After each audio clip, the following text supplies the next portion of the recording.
E ontem o presidente da República recebeu no Palácio do Alvorada o presidente da Câmara, Rodrigo Maia. Nós já falamos bastante aqui, né, declarações do Rodrigo Maia, do presidente, mas os dois conversaram e na saída o Rodrigo Maia disse que eles tinham tratado de vários assuntos, entre eles a reforma administrativa, que pretende acabar com a estabilidade do funcionalismo. Aí pega fogo, né, Cláudio Humberto, Rafael, Pedro e Thaís. E agora o Zaidan. Zaidan aqui com a gente já no estúdio também. Bom dia, Zaidan. Bom dia, bom dia, bom dia. É verdade, Zé Paulo. A reforma administrativa é uma necessidade óbvia, né? Porque quando a gente fala, por exemplo, em reforma da Previdência, fica claro que é apenas para diminuir a velocidade com que o buraco se amplia. E mais, Exato. Já se dá de barato que em breve outra reforma da Previdência terá de ser feita. Talvez em 4, 5 anos, talvez em 10 anos, com muito boa vontade para se falar em 10 anos. Agora, a maior parte do dinheiro que os governos arrecadam, a União, os estados, os municípios, era na verdade para se pagar, não é? O custeio da máquina, o custo da máquina. E isso, claro, inclui salários, benefícios, etc. O interessante é que você tem milhares e milhares de trabalhadores no setor público que são fundamentais, que dão conta do recado na educação, na saúde e mesmo na área administrativa, né? O grande problema é que você tem, em alguns setores, você tem a cúpula. E essa cúpula, ela se encheu de penduricalhos, de gastos extraordinários, além do custo das mordomias, né? Então, a reforma administrativa é fundamental. É dificílima de ser feita.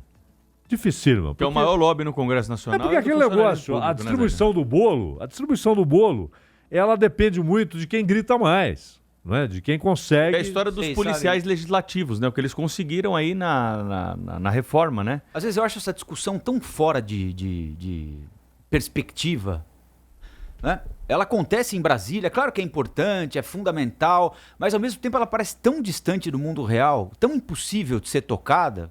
Se a gente chegar lá, vai ser um mérito absurdo. Por exemplo, aqui em São Paulo, o Tribunal de Justiça discute a construção de uma nova sede, que vai custar mais de R$1 bilhão. O Conselho Nacional de Em meio à Justiça, crise que nós estamos passando ainda. Você viu o argumento do Conselho Nacional de Justiça para mudar Porque hoje eles têm um custo... Tem prédio alugado. Mas é muito inferior ao que eles pretendem. E o argumento é cândido, né? Não, é que a gente quer ficar mais perto do Supremo, fisicamente mais próximo do Supremo. Como se isso fizesse alguma diferença. Nenhuma diferença. Olha, tem 3 pontos aqui que se eu pudesse escolher assim, você quer reforma administrativa, se não puder ter a ideal, o que você quer ter? Eu quero ter eliminação de carreiras. Hoje o governo federal, só falando de governo federal, são mais de 300 carreiras. Como é que você administra um estado que tem 300 carreiras? É impossível. Outra, a progressão das carreiras, a pessoa chega muito rápido ao ponto máximo da carreira e aí passa o resto dos anos, primeiro, sem nenhum incentivo, porque ela já sabe que ela chegou no topo muito rápido. O que ela vai fazendo? Ela vai acumulando benefícios, ela vai acumulando penduricalhos, enfim, que vão sendo incorporados ao salário. Isso conta na hora da aposentadoria, isso conta na hora dos reajustes e tal. Então, a progressão das carreiras tinha que ser uma coisa muito mais comprida do que é hoje.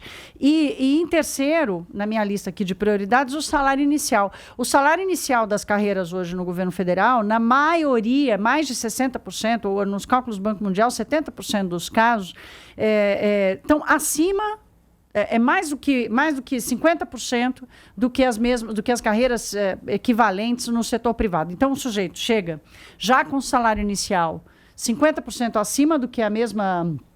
ou de uma carreira... Mas isso tem uma boa explicação, hein, Thaís? É para você atrair os melhores. Sim, mas você tem que atrair os melhores, o Zé Paulo. Sim, por que atrai os melhores? Por causa da estabilidade, a um custo absurdo. E o salário. Né? Então, mas é aquela coisa assim, o Cláudio falou uma coisa importante aqui, que são as carreiras de Estado. Mesmo as carreiras de Estado... Eles passam por um concurso, que não é fácil, né? O concurso não é fácil, mas depois que o cara chegar lá em 5, 10 anos, o cara já chegou no topo máximo da carreira, e aí é o seguinte, ele não... Qual é o mérito que ele vai? O que ele vai entregar lá? O cara com 40 anos no topo da carreira? O grande problema é quando você tem carências Inclusive, por exemplo, a gente citou aqui outro dia o caso da Polícia Federal. Né? A Polícia Federal deveria ter o triplo de agentes que tem hoje.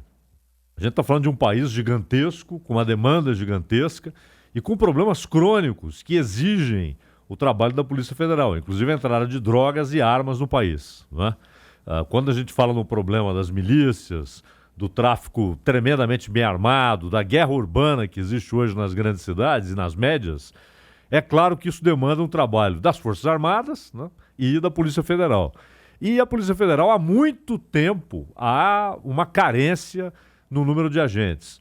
Então, muitas vezes você gasta demais em alguns setores e deixa de gastar em outros. Você não tem recurso para outros. Isso vale também para a educação e para a saúde. Mas você sabe Quer que ver isso outro também setor importante. outro setor que está carente é o da Previdência. Porque muitos, com medo da reforma da Previdência, acabaram pedindo antes do tempo as suas aposentadorias. E os quadros não são repostos.